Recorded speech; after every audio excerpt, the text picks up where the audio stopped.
find out. I don't think so. I was messing with the stream key earlier, and I think I have it set to the correct stream key. Sure. Normally people show up there pretty regularly, so I can. But yeah, if you want to check, go for it.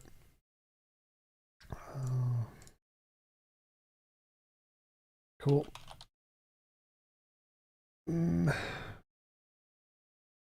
Awesome, Chris. So thanks for taking the time to have a conversation. We really appreciate you taking the time to discuss evidence for God. Would you mind telling us a little bit about yourself before we get started?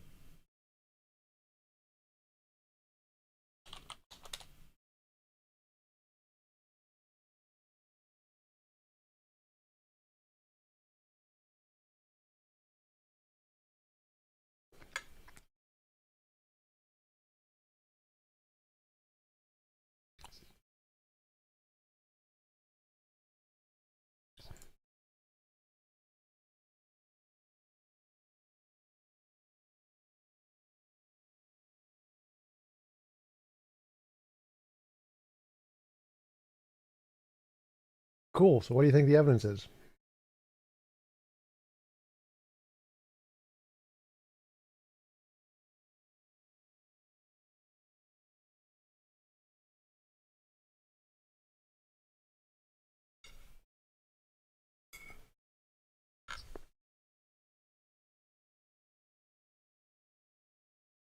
Oh, wait. Sorry, no sound from the guest message in the chat. All right. Sorry, start over. Tell us about yourself. Now it should be good. That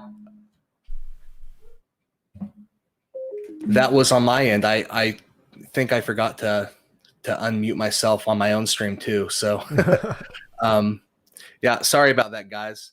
All right. So yeah, I'm a presuppositional apologist. I am Christian. I am Reformed. I believe that there is plenty of good evidence to believe in God. I believe that there is very good reason to believe in God. I'm also a master's student, currently about halfway through my curriculum, master's student in theology, training to be a pastor. So that's where I'm coming from. I believe the evidence to believe in the existence of God is the impossibility of the contrary. That's the reason. I believe it is a very compelling reason. And yeah, in my chat, go ahead and let me know if you guys can hear me now. But what I mean by that is that there are certain things called the necessary preconditions for intelligibility. Intelligibility I define as our ability to make propositions about reality and our ability to have any degree of confidence whatsoever in their truth, in whether or not they actually correspond to reality. I believe that's impossible to do without these necessary preconditions. So I would include in that things like logic, the ability to reconcile and bring together universals and particulars. I would include in that the need for an objective revelation from an all-knowing God. These are just some examples, but each and every one of those things, if they're not in place, then we don't have any confidence. We don't have any justification for knowledge. And so any worldview which does not include those things, its basis for knowledge, the degree of confidence it has is inscrutable. So I'm not claiming necessarily that there is no logic, but I'm claiming that on non-Christian worldviews, there's no ability to look into our basis for knowledge, look into our basis for logic, and make any degree of claims whether there is or isn't good reason to believe that logic is the case.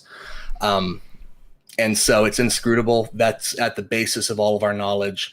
Because the basis of all of our knowledge, the chances of whether or not it's a case is inscrutable. We don't have any knowledge on non-Christian worldviews. And I believe that any deviation whatsoever from the Christian worldview puts you into that very difficult position.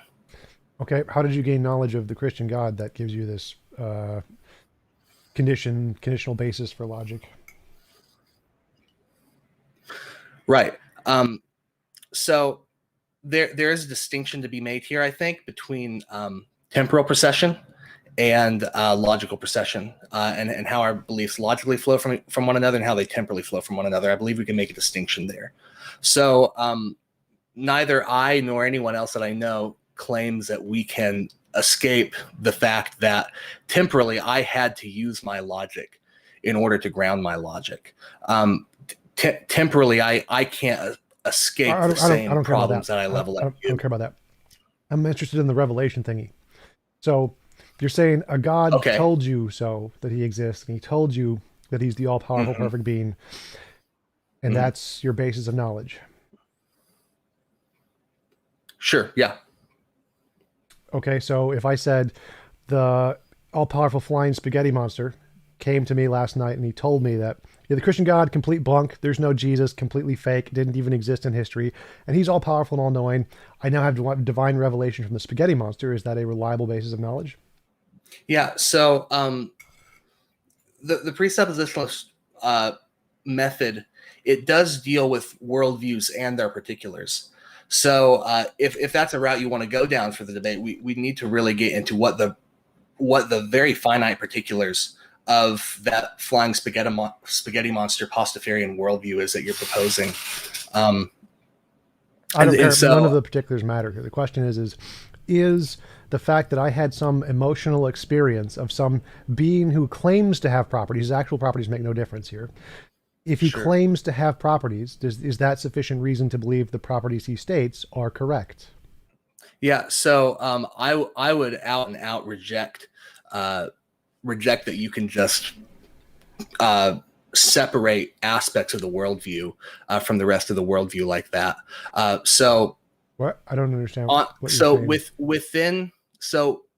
Within the flying spaghetti monster worldview, I'm going to But grant for the sake. This isn't about the flying spaghetti monster here. The question here is that you had an experience. You had what you believe to be an all-powerful being gave you an impression or an idea or a feeling of some kind, and you believe it. And oh, I see. Yeah, so I'm just parodying that by saying I did that with the spaghetti monster. The spaghetti monster itself doesn't matter to the argument. So for my demonstration of the Christian worldview, when I say objective revelation, I'm talking about codified scripture, the book that I have and everybody else has. The Bible? Yeah. The Bible is your basis of all absolute truth? Yeah, so revelation from the all-knowing knower. Yeah, and where we have that objectively and not merely internally is in the Bible. So the talking snakes, talking donkeys, 6-day creation. Yeah, those are all corollaries, but there's more basic issues that we can discuss here. For example, I wouldn't even grant your ability to on your worldview to discuss those things as logical or illogical until you establish some things within your own worldview. So I want to talk about those foundational issues. Sure. So my worldview starts with I think, therefore I am, which is pretty good. So I exist. And that's a significantly better basis than I got a revelational feeling from an all-powerful being who said he's an all-powerful being. Yeah, you're misstating my worldview. I'm not demonstrating the Christian worldview from I got a revelational feeling. I'm demonstrating it from the content of the revelation that we have from God. All right, so what does that mean? That is a basis of our epistemology. So it's not just God has talked to me. What do you mean by content of the revelation? Is that like when he gave you a revelation, the feeling you had, is that the content, or do you mean the Bible content? Yeah, the theological worldview laid out in Scripture. I don't get it. I'm not following the argument here. Yeah, so it might be helpful if I zoom out a little bit. Would that be okay? I mean, philosophically, give a little bit, sure. Yeah, like give a little bit of a wider picture of the worldview in my claim, because I think you're having there's some context here to what I'm saying, and we haven't gone over it yet. And I think that might be where you're having trouble understanding what I'm saying. Well, I mean, I've talked with many precepts before, so I don't think it's necessarily grease on my wrist. That's nasty. But yeah, I think it's more that when we're comparing worldviews, your worldview seems to start with this revelation thingy. You need this revelation thingy of some kind, whether it's a feeling or a book of some kind. Yeah. So not feeling or book. the content of the Christian worldview that has been inherently revealed in Scripture. That's a very specific claim, and it doesn't work without that very specific claim. Okay, so that's the part where I'm getting lost. So you're saying it's not the feeling and it's not the book. It's something. It's a pattern in the book. No, if I gave you that impression, I mean, it is the book, but specifically, I'm concerned about the worldview that's presented in the book. Okay.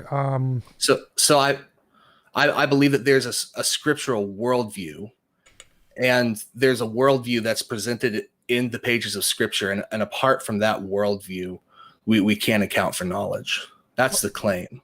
Okay, so let's say we discover a book on the beach, and it says it's from the all-powerful creator of the universe, and it presents a worldview. What about that book would give us reason to believe it's not just made up by J.R. Rowling?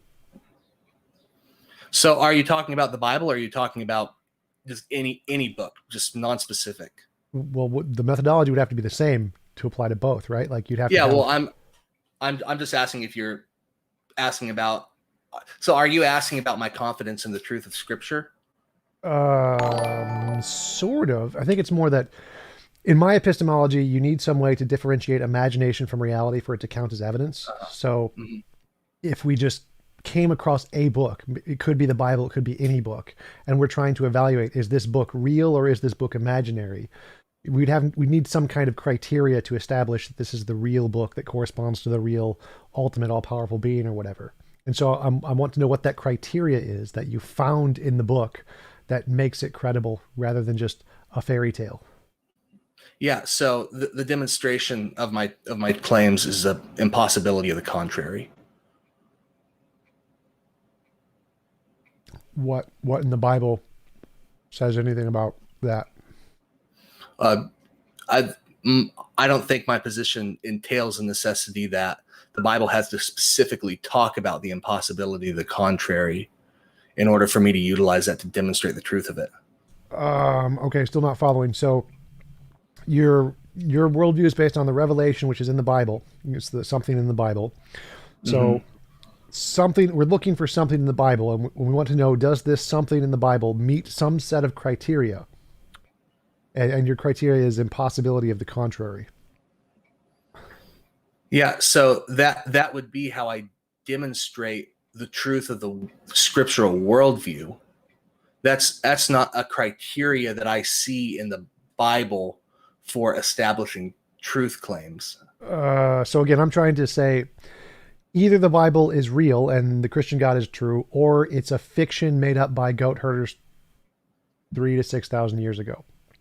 So if we came across a book on the desert and you said, well, it's impossible the book is not true. I mean, obviously that's false. Like I could just pick a sentence and say that sentence is false. There's no logical contradiction to say the world was not created in 6 days. So I can clearly say the Bible is false. That sentence is false. Or just pick random aspects. Jesus never existed. There's no logical contradiction with the idea Jesus never existed. So that there's no logical necessity that he did exist. So saying that it's the impossibility of the contrary would be like saying the Bible itself is a married bachelor, for the Bible to not be in any way wrong would be like a married bachelor or something. It's incoherent. I mean, clearly there's no logical contradiction saying the Bible is wrong. Yeah. So that's not in and of itself an illogical statement. I agree with that. What I'm trying to say is that any deviation from the Christian worldview no longer yields knowledge. The worldviews fundamentally disagree with each other if they're non-Christian worldviews and are impossible. And that's true of every worldview that is not the Christian worldview. I think you're skipping a step here. So I'm saying you started with the basis of your belief is revelation, and the revelation is the Bible. Now from there, you need to go from the Bible to something. You can't just skip to say everything else is impossible. Well, anybody could say that. I could say my cup not existing is impossible because it's the impossibility of the contrary. My cup must exist because I said so. So you have to start with your revelation, which leads you to the Bible. And how does the Bible give you this idea that it's impossible that the Bible is wrong? Well, yeah, that's why I asked if we could zoom out a little bit earlier, and yeah, that's what I wanted to give you, maybe that step, because it's hard to give that step without giving a little bit of a little bit of a monologue. I'm not talking like 10 minutes or anything. Sure, go for it. Yeah. So my belief is that God knows all things by virtue of his own being. He does not rely upon anything outside of himself for his knowledge. He perfectly knows himself exhaustively and comprehensively. Now, God is the creator of the world, and he controls all things that happen in the world. Every fact that exists because of God, in other words. And so because of that, God knows all facts in reality exhaustively. He knows everything. This is what we call his omniscience. He's perfectly knows himself, and this is entailed in this is his knowledge of the world. And so this all-knowing knower reveals a book to us, and this is from the perspective of the God who knows all things. And it is designed to be understood by finite creatures. And so there is certain and inerrant knowledge in the Bible. And on that basis, on the basis of what is in the Bible, we can develop an epistemology which yields epistemological confidence in our propositions about reality. Okay, so what I heard was the Bible said so. That seems to be your basis of absolute knowledge. The Bible says so. And that seems quite circular. You're saying that the way to... I know God is real because God told me so, and since God told me so, God is real. That sounds like the Cartesian circle. That's just not what I said. I'm making a transcendental argument for the existence of God. Right, so I'm laying out what must be the case for intelligibility to be the case. I'm not asking and I'm about, saying other worldviews. I'm not asking about the transcendental argument. I'm asking about epistemically, how did you come to this conclusion? So I'm saying, you said in order to have one of these worldviews, you need this revelation thing. Your revelation is God told you so. Where is the logical contradiction in saying God told you so? He was lying. Yeah, so I mean, once you're talking about a lying God, you're not talking about the Christian God anymore. I don't care. That wasn't what I was asking. So your idea of a God may not correspond to the actual thing. It may not even be a God. It may just have been an alien who decided to infiltrate your brain and give you visions and say, I, the Christian God, am all powerful and created the universe. There's no logical contradiction in that. So there's no logical contradiction in saying that your entire worldview is just based off of made up feelings you have in your head and nothing more. Well, that's a self-defeating worldview to posit a God like that. That worldview can't worldview in which God lies. So this doesn't even need to be God. This is not about God. I could say your revelation itself could have come from aliens. So no God. There's no God in this situation. It's just literal, like, super powerful green beings who have spaceships, and they are messing with your head, and they probe you, and they're just going to give you visions. And all of your revelation just came from these visions that the aliens made up. It's all fake. None of it's real. That doesn't entail a logical contradiction. Well, then we would still be in the position of not being able to ground any knowledge, and we would just fall into absolute skepticism. And even on that basis, even the statement that nothing is intelligible would be a self-defeating statement. It's impossible that that's the case. And so necessarily, I'm not following here. The Christian worldview has to be the case. So I didn't say anything about the ontology of the world here. Ontology could be any way I want it to be. Your revelation was made up by aliens. There could be an actual God, just not the one you think it is. Well, yeah, that's an ontological statement, saying that the ontological reality of the world is not the Christian God who reveals. That wasn't ontological. It could be anything. Ontological. So there's multiple different possibilities here. I'm not stating anything about the fundamental nature of reality. All I'm saying is that your revelation itself was made up. Maybe the Christian God exists, but your revelation wasn't from him. It was from aliens. Yeah. And so any worldview in which that is the case is a self-defeating worldview and therefore impossible. It's not a worldview. I didn't list a worldview. I just listed a matter of fact. Neither did I. I just said any worldview in which that is the case. I didn't list a worldview. So I listed just a fact. A fact is aliens could have infiltrated your brain and given you a vision. And so your vision is false. It is just a made up thing by aliens. It does not correspond to reality. And there's no logical contradiction in that statement. Yeah. Is there? So I'm agreeing that there's not necessarily a logical contradiction in that statement.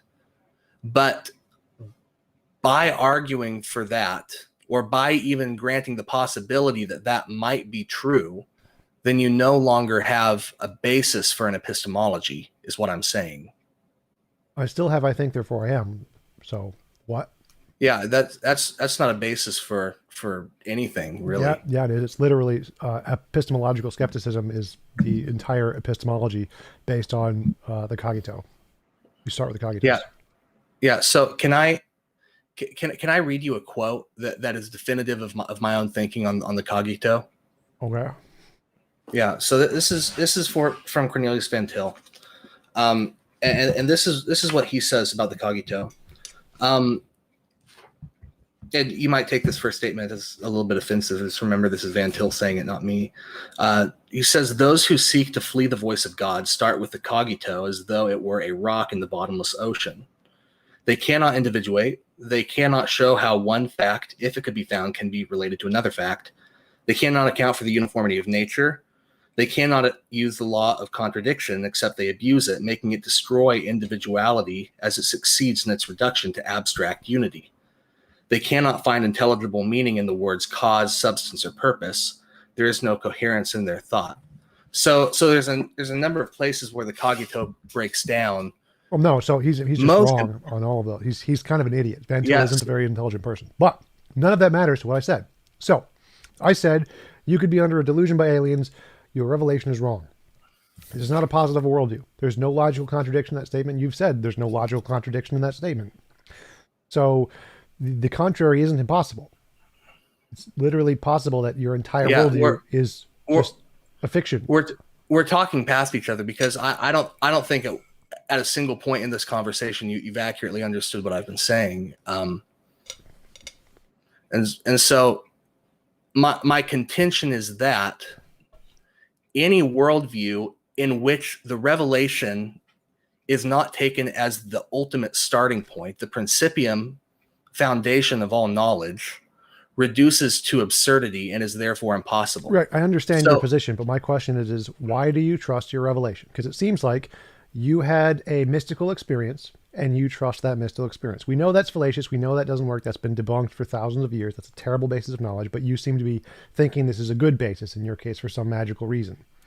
I think it's not. I think you're just imagining what you want to imagine. You have feelings and you correspond those feelings to reality. So I want to know, why should we trust your feelings?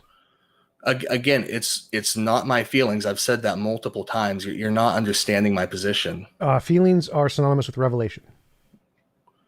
No, not in my worldview. So if you're wanting to run an internal critique of my worldview. This isn't an internal critique. I'm literally asking you. I'm saying, it seems to me that all you have is your feelings. You have nothing but your feelings. You call it revelation. You think it's a magical feeling that corresponds to some super ultimate reality. To me, it just looks like you have a feeling no different from the drunk guy down the street has a feeling, or the guy on ecstasy has a feeling. So why should we trust your feelings or think that you have anything more than feelings? Because it says like your basis of knowledge is you had a mystical experience with a supernatural being, which seems to be the same as the guy on ecstasy or the guy who has schizophrenia. They also had a powerful experience with an all-powerful being. Why is yours different?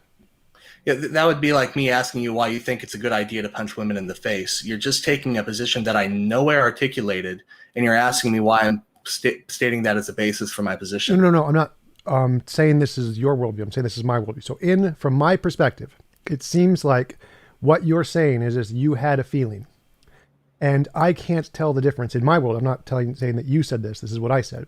From my perspective, I can't tell the difference between your feeling and revelation and the guy with schizophrenia and his feeling and revelation. To me, they seem the same. They seem equally as plausible and synonymous, epistemically grounded. I don't see any difference or any reason to take your revelation of your personal experience or the Bible any more seriously than the schizophrenic guy down the street. Like why is there any more reason to think that your revelation or personal experience is any different from his or any more reliable than his?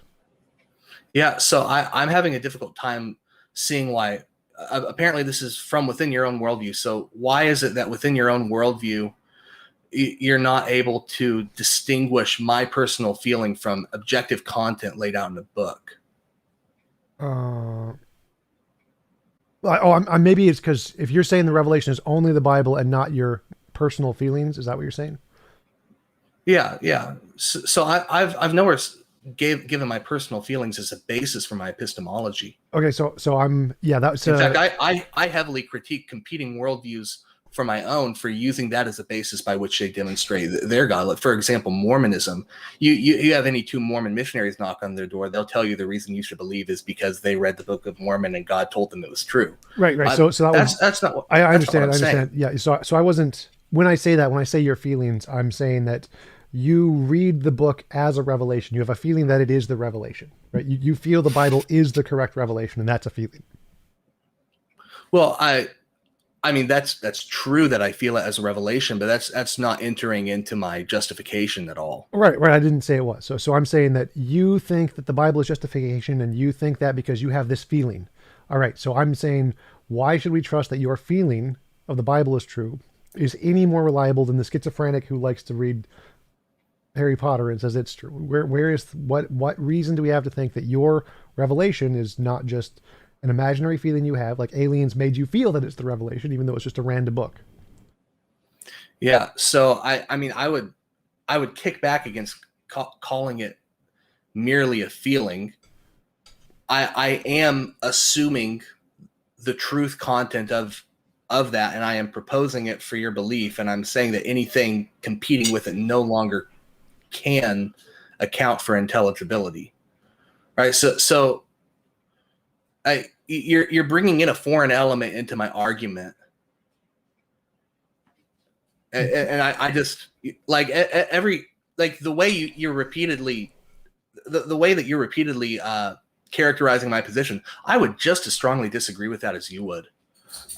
So I'm not talking about I have a belief or I have a feeling that it's revelation, as if it's just a subjective feeling that I believe it's revelation, and so it's objectively true and defensible as a system. Well, I thought that was one of your criteria. Talking about, because I thought you said in order for something to qualify as the grounds of knowledge or whatever, you need one of the things was the revelation thingy. Yeah. So objective revelation as a foundation of the worldview is one of the necessary preconditions for intelligibility. That says nothing about one's personal subjective feelings. Right. So this is the only thing I'm critiquing here. So you need a revelation to have grounds for knowledge. If that revelation is not certain and it fails, if it could be wrong, then you don't have that anymore. You've lost it. That's right? True. So what I'm saying is, here is a way in which your revelation could be false. Aliens just put the feeling in your head. And if that's the case, then you don't have that anymore, and your own worldview wouldn't work based on your own criteria. Okay. I think that's a little bit closer to the mark. And if that's what you were saying all along, I apologize that we had to work this hard to get to it. That's probably my fault. So that would constitute a defeater for all knowledge. And so right. So if we accept your definition that you require revelation and we don't have revelation, then you're right. Yeah. So that'd be a defeater for all knowledge. And that just to clarify, I define knowledge differently. I don't think you need a revelation. I think revelation is self-defeating. It can't be a justification. Well, I mean, yeah, I would define knowledge as justified true belief. Is that what you would? Sure, but I define it. Yeah, I'm saying that revelation is necessary for justification. I'm not saying defining knowledge as right. including revelation. Right. I would not. I would say you don't need revelation at all for justification. In fact, it is not. Yeah, obviously, yeah. And so, yeah. So once you posit a situation like that, you're no longer dealing with the Christian worldview. So that's something I would argue against just as strongly as you would on the same basis. Well, and so you're saying you're not doing an internal critique. I'm having a very difficult time seeing how this isn't intended to be an internal critique. So your definition of knowledge in your worldview entails a reliable revelation of some kind. Yes. And that gives you absolute 100% certainty grounds of knowledge kind of a thing. Which means if that revelation could be wrong and there's no logical contradiction in that revelation being wrong, then Christianity would of course be false, because that if it was false, then your belief system would not correspond to reality. Therefore, your belief system would be non-existent. Therefore, the Christian God in the way that you believe in him wouldn't exist. But there's no logical contradiction in saying that. So yes, we are talking about that isn't the Christian God anymore, because if this revelation of yours is false and it wasn't the Christian God who talked to you, then the thing you believe in doesn't exist. It wasn't the thing that talked to you, and so it wasn't the one you imagine. Therefore, because there's no logical contradiction in the idea that your revelation was false, that doesn't give you justification to have absolute knowledge, because it isn't certain. Yeah. So you can say that McDonald's workers are billionaires, and there's no logical contradiction in that. That doesn't mean that's something that necessarily holds given the worldview analysis. Just saying no, there's no logical contradiction in something that doesn't mean that I don't have any means of determining whether or not that's the case within my worldview. Well, we already know in your worldview that you think it was the Christian God who talked to you. So I'm positing an alternative. You could be wrong. So I want to know, why should we think you aren't wrong, that this experience was, or this experience regarding the Bible is not just from aliens? And my consistent answer to that has been the impossibility of the contrary. It's logically impossible that aliens caused you a feeling that a book that isn't real is real. So the statement, the proposition, self-contained, divorced from all of its logical entailments, is not a logical contradiction. But when you look at that within the worldview that it necessarily implies, which is a worldview which does not include the Christian God, it reduces to absurdity on the grounds that I think I've talked about. How does it reduce to absurdity? Like where I'm not seeing the absurdity. Aliens fiddled with your brain and caused you to feel something that wasn't true. I don't see. Yeah, so it lacks the necessary preconditions for intelligibility, because you no longer have revelation, and so right. So no revelation, and why is this a problem? Yeah, so if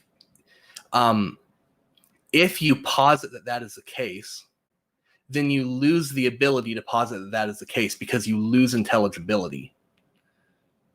That doesn't have an issue to my worldview, because my worldview doesn't entail knowledge for any of the things I've said.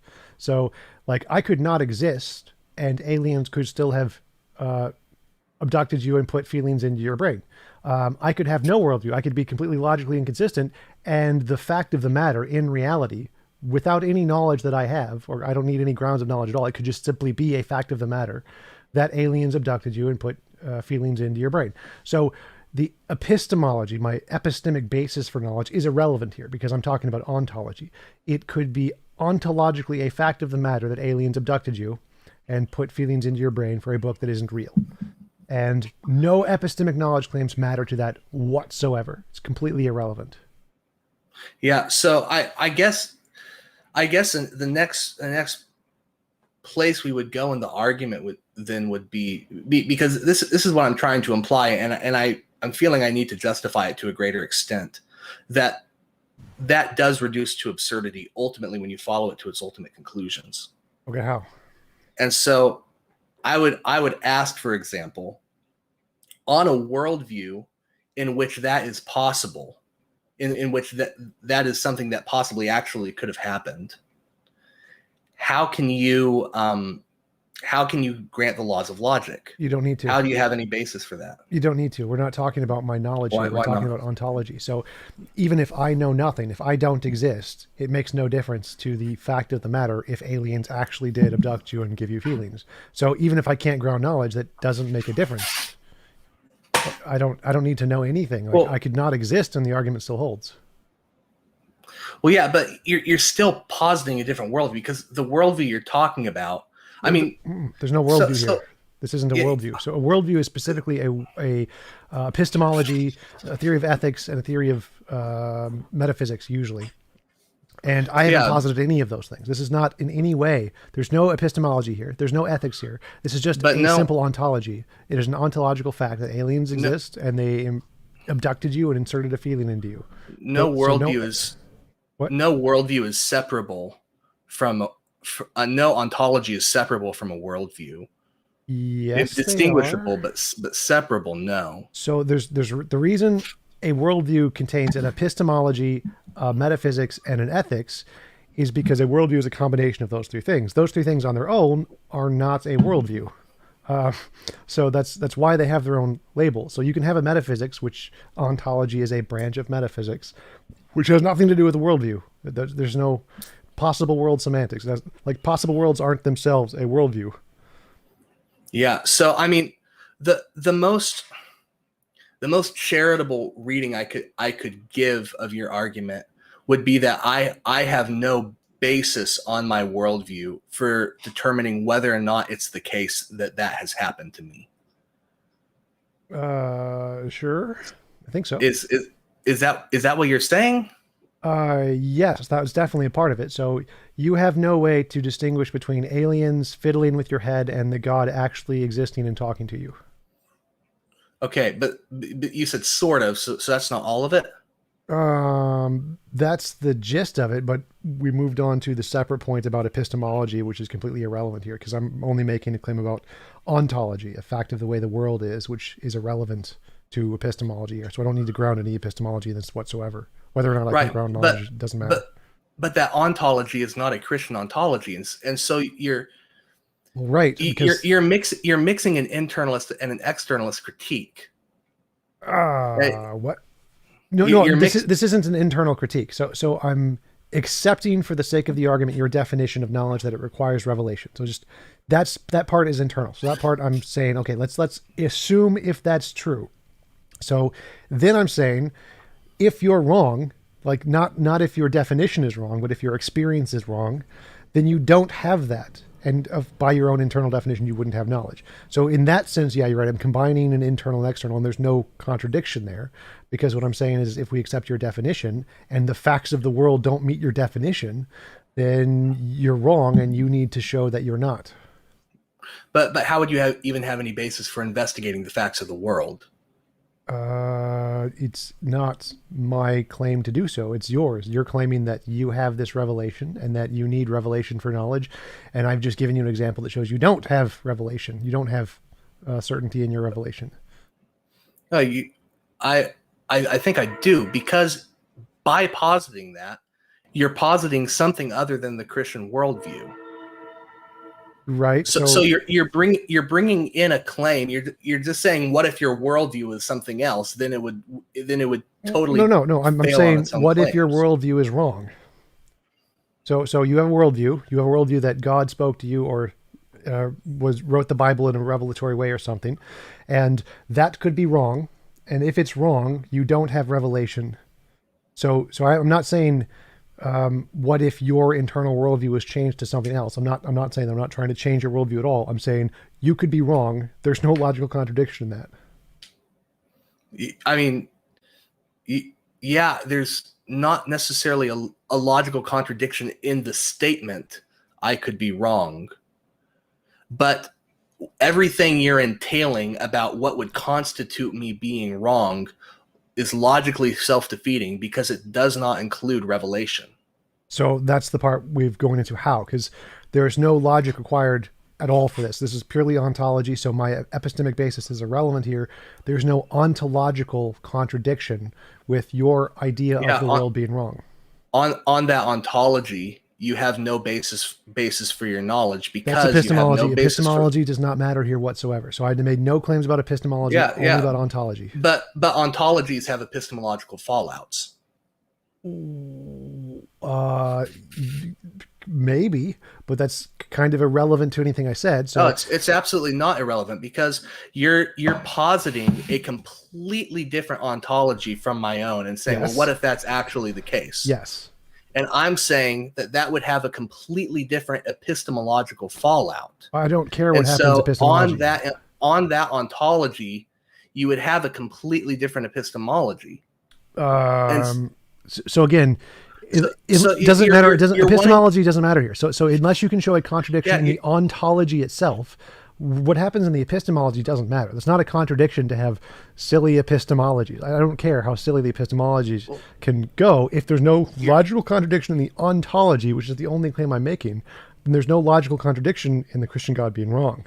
You're wanting to tweak aspects of my system without it touching other aspects of my system. No, I don't want to. This is not about your system. So I'm saying your system is wrong. Here is one way your system could be wrong, and there's no logical contradiction. So, well, yeah, if my system was that, it would be wrong. But that's not my system. I'm not in any way characterizing your system. At no point in this conversation am I attempting to characterize your system. I don't care about your system. What I'm saying is here is a way your system could be wrong. So you have an idea, your idea is wrong. This is the real way the world is. This is the real ontology. Your idea about ontology is wrong. And so you have an idea that there's a Christian God that does not correspond to reality. So the Christian God does not exist. The Christian ideology is false. There is a different ontology. And this ontology entails, as far as I know, 3 facts. Aliens abducted you. They made you feel something for the Bible. And it's not real. There's lots of other ontological facts in this worldview too, presumably. Don't know them, don't care. Where is the logical contradiction in the ontology? I don't care about the epistemology. Grounds of knowledge don't make a difference here. I could just say no humans have knowledge. There's no logical contradiction in that. So perfectly fine. Just say there's no knowledge in this universe. I don't care. Yeah, when you're saying logical contradiction, that's an epistemological question. Is it not? No. So like when if I'm talking about the ontology, what exists is there's no contradiction in the apple exists and does not exist. That doesn't exist in this universe. There's no like ontological contradiction. The epistemology is irrelevant. I could just say we all have illogical epistemologies. We all believe in A equals not A. The fact that we have this silly belief doesn't make a difference. It's not logically contradictory that humans are deluded to the point of having contradictory beliefs. That's happened. We have that. So I can just grant every human has stupid, logically contradictory beliefs. I don't care. But the universe itself does not entail a contradiction. So the ontology itself has no contradiction, and there is no Christian God. Therefore, it's not logically impossible to have the contrary. Yeah, so logically impossible to have the contrary. Yes, I'd say it's logically impossible that the contrary is the case, because on that ontology, epistemology would be impossible. Again, that doesn't matter. That's the whole point. You're confusing epistemology and ontology. It's just like philosophy 101. You have to separate the two. They're not the same. No matter what you do to epistemology, it's irrelevant to ontology. I'm not saying they're the same. I'm saying that the ontology would have to have epistemological fallout. So if that's confusing epistemology and ontology, because none of my claim has anything to do with epistemology. So I can grant everyone in this world, their epistemology is crazy and they believe logical contradictions. I don't care. There's no contradiction in the existence of that. I don't care if people don't have grounds for knowledge. But you're wanting to divorce this from a system, and I don't think that can be done. I don't know what you mean by divorce this from a system. Right. So you're changing something in my system and calling it my worldview. No, I'm not. I'm not doing that. This is not your worldview. I can say that this is not your worldview. You do not believe this. Obviously, you do not believe that you were kidnapped by aliens and they made you feel something. Obviously, I know you don't believe that. I don't care what you believe. What I'm saying is here is a way you could be wrong. Here is an ontology of the way the world could be in which you're wrong. So there's no logical contradiction in that world existing. Yeah, exactly. And I'm saying that the impossibility of the contrary disproves that. So I just proved it's possible. So how is because if that is the ontology, there is no objective inerrant revelation on which we can base all knowledge. right? I don't care. That doesn't change. That's not a contradiction. Well, I can say there is no grounds for all knowledge. Okay, that's not a logical contradiction. You're asking me to operate outside of my system, and it's impossible to do. I don't think so. So I'm saying, in this world I've described, we have no grounds of knowledge. Okay, is there a logical contradiction in the existence of a world where humans do not have a ground for knowledge? No. Yeah. So I feel like we haven't fully been able to go down this trail of the impossibility of the contrary, because so again, if that ontology is the case, then you no longer have a grounds for knowledge, because I've accepted that. I don't care if I have a grounds for knowledge. It doesn't matter. Like the world existing and not having a grounds for knowledge doesn't entail a contradiction. That's fine. You can have no grounds for knowledge and have the world exist. But if that's the case, then we wouldn't be able to say that that's the case. I don't care. Our ability to say so is irrelevant from it being the case. The truth is independent of our ability to say it's true. Right. I mean, trying to figure out how to come up, because we're just talking past each other at this point. Well, I've made a very strong point that you would need to address. If you're missing the point, then I can try to explain it more clearly. Yeah, I feel like I've sufficiently addressed the point, and that's a problem here. Well, definitely not. So you keep confusing epistemology and ontology. So I can just grant we don't have grounds for knowledge. Okay, that's not a logical contradiction. So you haven't shown there's a logical contradiction in this world by claiming that we don't have a grounds for knowledge. Like, that's fine. We don't need one. So in this world where you have been kidnapped by aliens, no beings have a grounds for objective knowledge. Okay. Granted. That's not a logical contradiction in the existence of the world. There is no apple that exists and does not exist at the same time. So the ontology does not entail a contradiction. The epistemology doesn't matter. I can just grant as many contradictions in our subjective epistemology as you want. Doesn't change the ontology one bit. Right. And so if what you're suggesting is the case, then it is basically your worldview that is correct and not my worldview. Right? Yes, my alien worldview, yes. Well, not an alien worldview, but a worldview that lacks a God who has objectively revealed himself. Sure. Yeah, that's closer to your worldview than mine, certainly. Sure. And you have knowledge. Yes, I believe I have knowledge, though I define it very differently than you do. Yeah. And so, because you have knowledge, I'm saying that necessarily entails an objective revelation. And so, on my worldview, within my system, that is a refutation of the idea. So, let me clarify. Can my worldview? You're saying that you define knowledge as something that requires a revelation. We have knowledge, and therefore a revelation must exist. Yeah, exactly. So that's circular. It's like if I said, I am God, I exist, therefore I am God. Like, wait a minute. Like, if I define my own thing that I already have as having properties, I can insert as many properties as I want into it. And since I already know it exists, it's circular. So like if I said, my bank account has elephants in it, I have a bank account, therefore I have elephants. No, it does not follow. So the fact that we have knowledge, how did you come to the conclusion that you need divine revelation for that? Yeah. So I demonstrate that by the impossibility of the contrary. All right. So your whole critique, basically what you're doing is you're asking, can my system internalize that critique? So do I have a basis on my own grounds for saying that I have not been abducted by aliens and had my mind scrambled around to believe that we need objective revelation? And I think I've shown you that worldview can internalize that and refute it on its own grounds. What do you mean? So, like, my question is just the basic scientific question of your experiment went wrong and you just didn't realize it. Yeah. And one of the infinitely many ways it could have gone wrong. So that's not a problem on my worldview because of the need for objective revelation. For knowledge. I'm not saying this is a problem with your worldview. I'm saying it's a problem that I have with your worldview. So it seems to me like your worldview is silly because you're just treating your subjective experience like the drunk guy down the street, and I don't see a difference. And so this is okay. Now we're getting somewhere.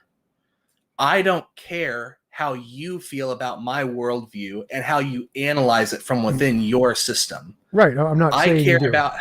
I care about how my worldview can or cannot account for critiques and problems on its own grounds. Right. So I'm saying, as most human beings are not presups, and they think presups are very silly, here's one of the reasons why they think presups are very silly. So if any human beings agree with my starting point, that I think therefore I am is reasonable, and that there is no functional difference between your revelation and the drunk guy's revelation, then everyone should reject your worldview. So you would need to demonstrate to everyone's satisfaction, or to anyone who is potentially going to convert or accept presuppositionalism, a reason that your revelation or your worldview is better than the drunk guy down the street. And your response to that was the impossibility of the contrary. That's like the drunk guy saying he's not drunk. So it seems to me that your basis of requiring revelation is the fact that you've defined knowledge as entailing revelation. So we have knowledge. We know we have knowledge. We both agree we have knowledge. And you entail revelation in that definition. Say, well, to have knowledge, you need revelation. Therefore, because we have knowledge, revelation follows.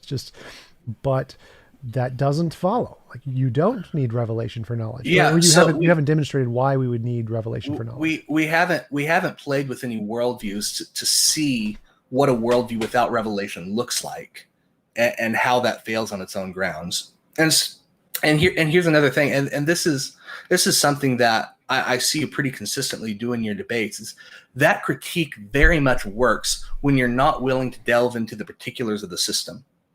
And so you can equate the drunk guy's feeling and the whole Christian worldview, and there's no logical problem with that, as long as you're only talking about them by name and not actually talking about the content of those things. But I find it very disingenuous to equate the content of a drunk man's ramblings and the content of the Christian worldview as though they basically have the same epistemic value and the same truth value. Why? And can be investigated in a similar way. Why? I think they can be. Most philosophers do. Yeah, well, I mean, just to be fair, so in any claim anybody makes, ramblings. I just want to clarify 1 second. So any claims anybody ever makes, we investigate them all in the exact same way. So we investigate the drunk man's ramblings just like we do Einstein's theories, as just like we do any theory. So we take all claims, we put them through the same methodology regardless of who's making them. I'm just saying that from what I've seen, the claims of Christianity equate to about the claims of a drunk guy. I don't see a difference. And you claim that. The one thing I'd like to know is, why do we need revelation for knowledge? You mentioned we haven't gone through the particulars of the worldview or something, but I'd like to know just more generally, why do you need revelation to have knowledge? Why can't you have knowledge without revelation? Well, so first, let me ask you this, and you're not. I think you're not going to see the relevance of this, but it's going to be linked to a chain of reasoning. Do you grant that if there is in fact objective revelation from God that we have access to, that we would have knowledge based off of that? Maybe. I don't know. Okay. So what would be the problem with it? You could just be telling us not the truth. So, like, it depends on if what God was telling us corresponded to reality, and we could show that it corresponded to reality independent of his say-so. Yeah. So So he could be not telling the truth, so God is a liar? Yeah. So I So see no problem. That's not the Christian God, though. So I'm Right, asking but again, on my since you're worldview. asking me about from my perspective, if God gave us divine revelation, would that be trustworthy? My answer from my worldview is we would need to establish its value first. We wouldn't just trust it on face value. No, we would have to go further. Like if it made novel testable predictions, we can confirm those. Then we could start to add some. Right. I'm not asking about within your world. I'm asking on my worldview. Does that grant knowledge? So Of can course, we? you define it that way. You define knowledge Right. that way. Right. Exactly. So it's just a really simple question to grant a step in the argument. Or I think it's a non-controversial step that on my worldview that does grant knowledge. Sure. That's how you define it. Sure. Yeah. So sometimes I have trouble with that, so I do have to ask the question. Now, I claim that only that yields knowledge, and an obvious defeater to that position would be to show anything else that grants knowledge. Any other basis for knowledge. Well, I'm still not sure because you need to try to explain to me what you think knowledge is, what it requires, and why it would require revelation for me to be able to give you the answer. Anything else that yields justified true belief. I exist. I think therefore I am. Yeah. So therefore that implies logic. So there's logic already there. Nope. Logic is the sentence. So the sentence requires logic, but the existence itself does not require logic. So even if I couldn't think clearly, I would still exist. So my ability to use logic is irrelevant here. I'm just using that to talk to you, but that's irrelevant to my existence. If I couldn't speak, it wouldn't change anything. But you're not saying an analytic statement. You're synthesizing two things.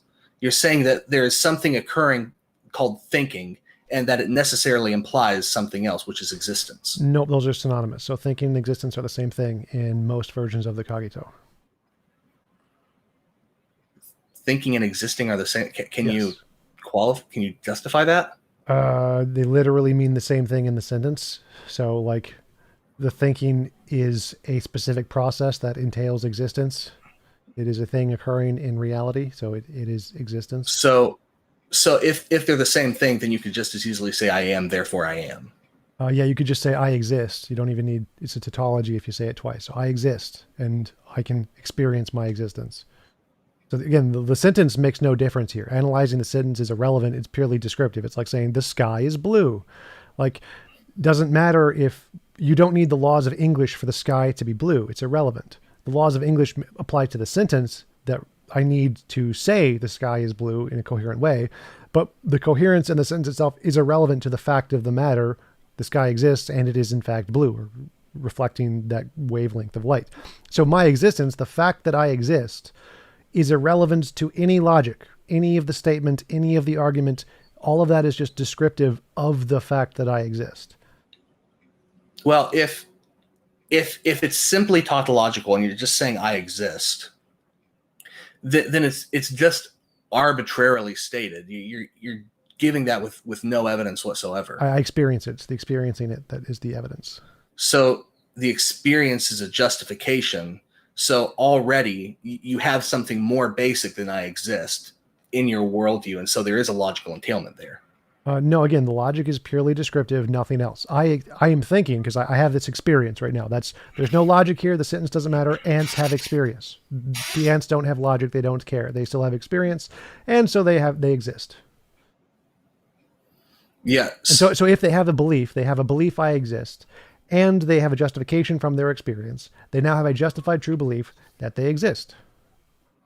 Yeah. So you're saying one thing and doing something entirely different, where I'll ask you for a justification, for example, why do you exist? And you'll give me a logical answer. Then I ask how you account for the usage of logic, and you're saying you're not using logic, and right. It's irrelevant.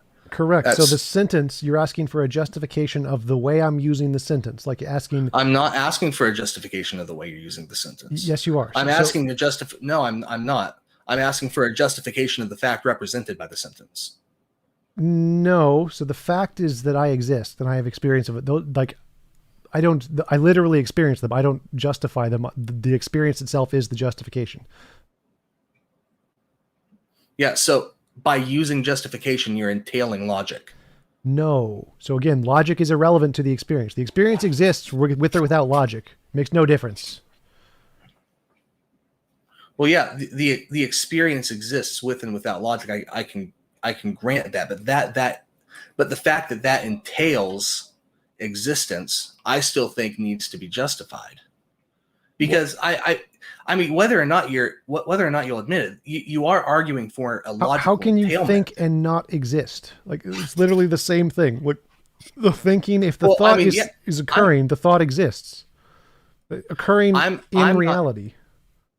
I'm not saying that you can separate those. And I would zoom out though and say that the only reason that you cannot separate those is because of the Christian worldview does give a basis for logic. The basis And for so logic doesn't matter. So assume there's we no can go basis for into logic. this. Assume there's no basis for logic. Can you think and not exist at the same time? If there's no logic, then perhaps, yeah. No, so that's incorrect. That is the incorrect answer. So logic describes reality, not the other way around. Bases for logic are irrelevant. They don't make anything occur. Reality is reality with or without our language. Well, yeah, that's a problem. When you're saying logic is a description of reality, that's an a posteriori model of logic.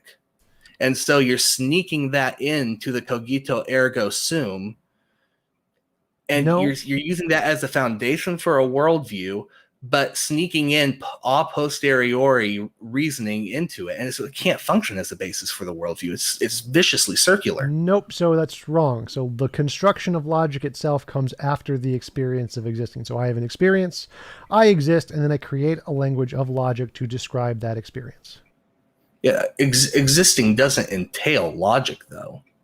You're right. It's a language. Like ants can exist and they don't have logic. So as I said, I exist. I have an experience of existence, and then I make up a language. That is a camera. That is a TV.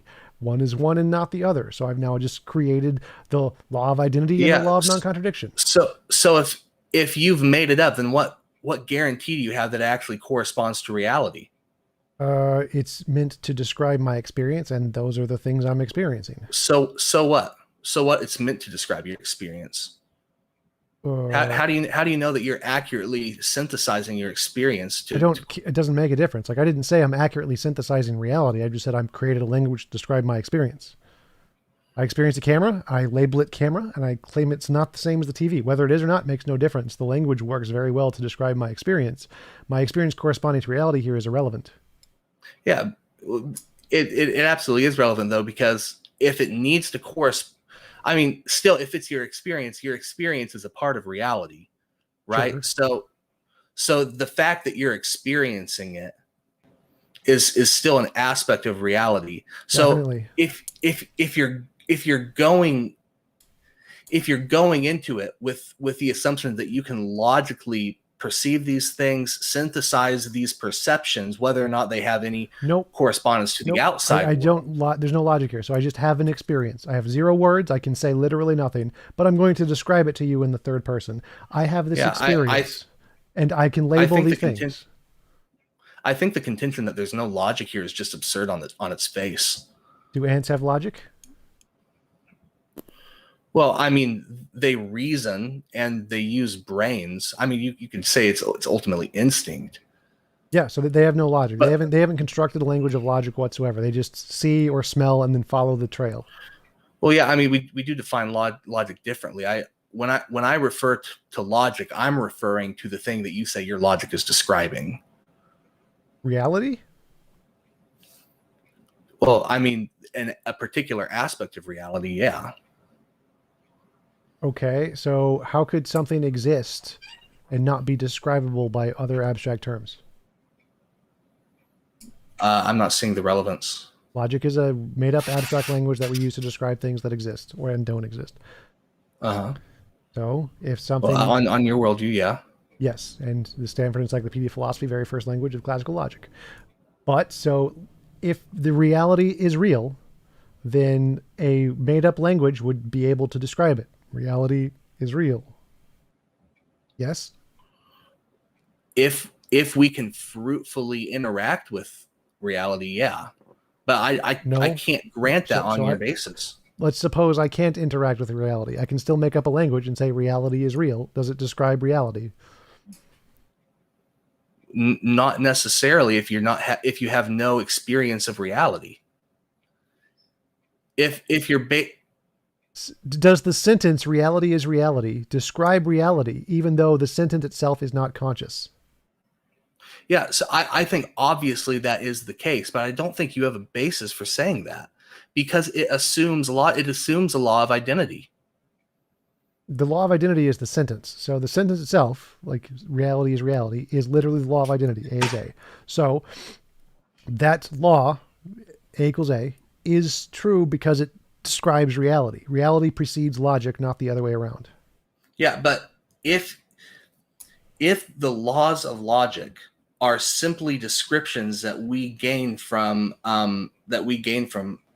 observation under your worldview, then using that as a basis for synthesizing, processing, coming to true statements about reality, used on the basis of our observations, it's ultimately circular. No. It's viciously circular. No, it's not viciously circular because it's describing the experience. So the experience is the first thing, and I'm not using the experience itself as logic. The experience isn't logic. Logic is a second thing I've made up to describe the experience. So it's not circular. So the experience. Let me understand. So the experience is first. Logic is a second thing you use to describe the experience.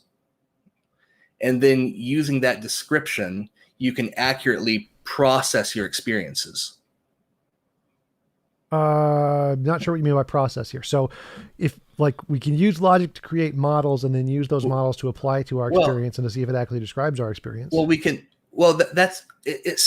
is logic the basis upon which we reason about and come to conclusions concerning our experience? Is logic the tool that we use? Yes.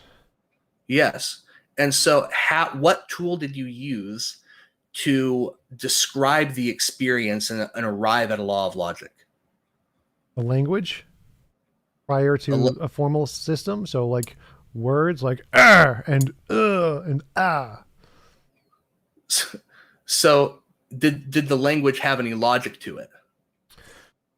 Yes. After we have discovered logic, we can then use logic in order to find a pattern in logically, before you described logic, you came up with the language. Right. Did the language have a logic to it? Right. Prior to that. Yes, it was describing the patterns in reality that we experience. So you're not seeing the problem here. Nope. So I see a camera, I see a TV, and I create sounds to describe the differences that I see in those things. Yeah, so you have the language. Where does the logic in that language come from? The experience. It's describing the differences in the experience. If you're using that to construct the logic, then logic comes logically after the language. But yes, you're assuming the logic is already there in the language. Logic was invented after language was. No. We're talking about the cogito ergo sum. So this is all happening within your mind. Yeah. So my mind is, I just have an experience. I see a camera, I see a TV, and then I make sounds to describe those things. Camera, TV. And then I construct a language to describe the patterns that I see. Like, oh, this thing has shapes, and it is one thing and not that thing. Oh, that's a law. A is A and not A.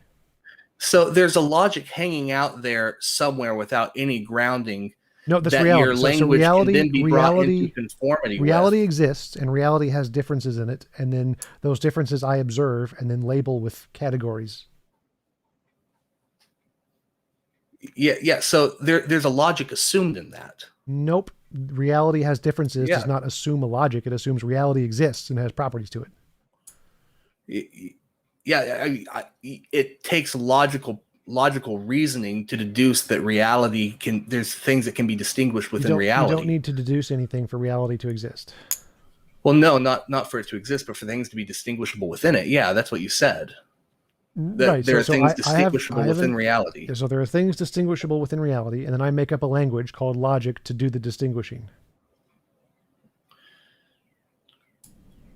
Okay, so that still implies that there's something logical about reality that you're describing. No, it implies reality exists, and I use logic to describe the reality. It's not like reality is just going to be inherently random, and even if it was, it would still be described by a language. So but there's why no does logic there in reality.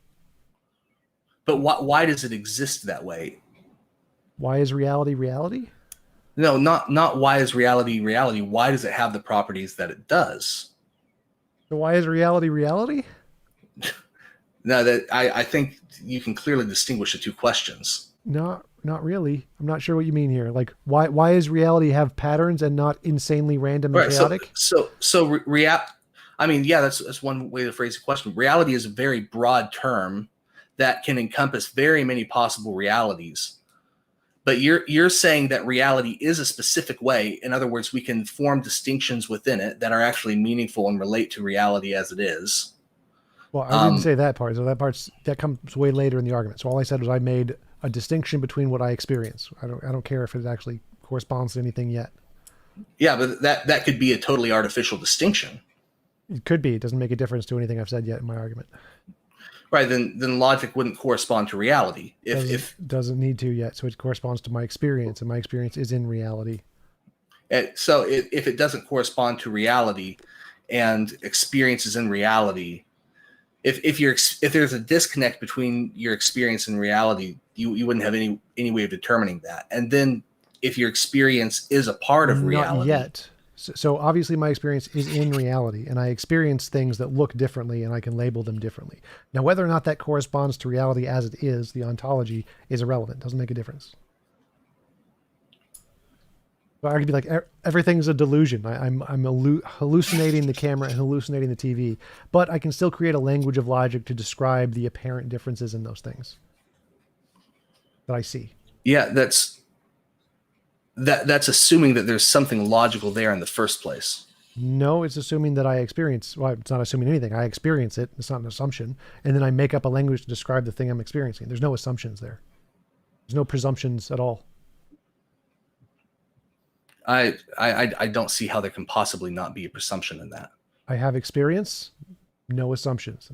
I experience fact. But the part where you get to that there are distinguishable things within that experience, the part that actually corresponds to the reality of your experience. Wait. So none of that matters. The logical entailments. So again, I have an experience. I experience a camera and a TV or whatever you want to label that. It doesn't make a difference. It is a fact that in this experience, these things are distinguishable. They have differences to them as far as I can tell, made up in my head as far as I know. I don't really care, but they are distinguishable. So it's a fact that I'm having an experience, and that experience entails distinguishable things. There's no assumption there.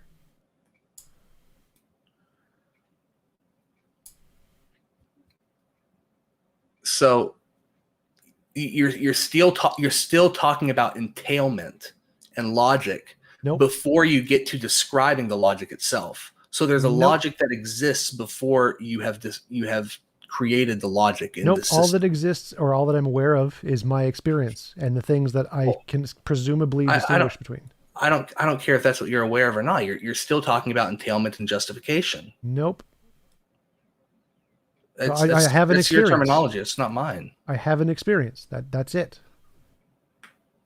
Yes, and then you take another step after that. Right. There's differences in the experience. Before you get to constructing logic. Right. So there's differences in my experience. Which entails something. Right? No, it's just literally a fact of the experience itself. It's a property of the experience. So there's no entailments whatsoever. Nope, it's literally just a property of the experience. The experience itself. All right. So if there's no entailing happening, then how do you get to the next step? I make up words to describe the differences in my experience. Right, which is completely arbitrary on Yes. so far. That's how making up words works. It's completely arbitrary. Yes. Right. And the fact that there actually is something distinguishable within your experience that has no basis whatsoever on anything. Could be an It just illusion. is, Makes no difference. is the case. Yeah, it just is the case. So in my experience, it could be an illusion, but it seems like there's a camera there and a TV there, and I make up words for them. Okay. And that entails something else. So what does that entail? What are you talking about? Where we are so far? Like we've entailed something. So how do we get to the next logical step? Entails that I made up words and then I make up patterns in those words. Right. And so keep building the system. This is Okay. to see how the system builds. So when making up patterns in these words, I notice that thing is that thing and not that thing. And so I make up the law of identity and the law of non-contradiction, the law of excluded middle based off of my descriptions of these experiences I have. Okay, so at this point we have laws of logic. Yes. But not before. Nope. All right. So how did you get those entailments and get to the point that you have logic without logic? I saw it and I labeled it, and then I found a pattern in the way I was labeling things. Right, and the pattern doesn't entail logic at all. The pattern. So the fact that there's patterns and that you can recognize them, and that right. you can identify that one thing is equal to another thing and another thing is not equal to this other thing. Right. That the differences does not themselves already entail. The differences themselves do not entail logic. No, that's just my experience. Like I could be an ant and not be able to differentiate, or I could be crazy and not be able to differentiate. So the experience themselves and the differentiation between the experience does not entail logic. No. Yeah, but so it entails that reality is such, or some part of reality is such, that there are things that are identifiable with one another and things that are distinguishable from one another. Yes, reality exists. Right. So why is reality such that some things are identifiable with each other and other things are distinguishable from one another? That isn't a part of my argument yet. That's way down the line. So you never start with ontology because it's circular. You're utilizing that though.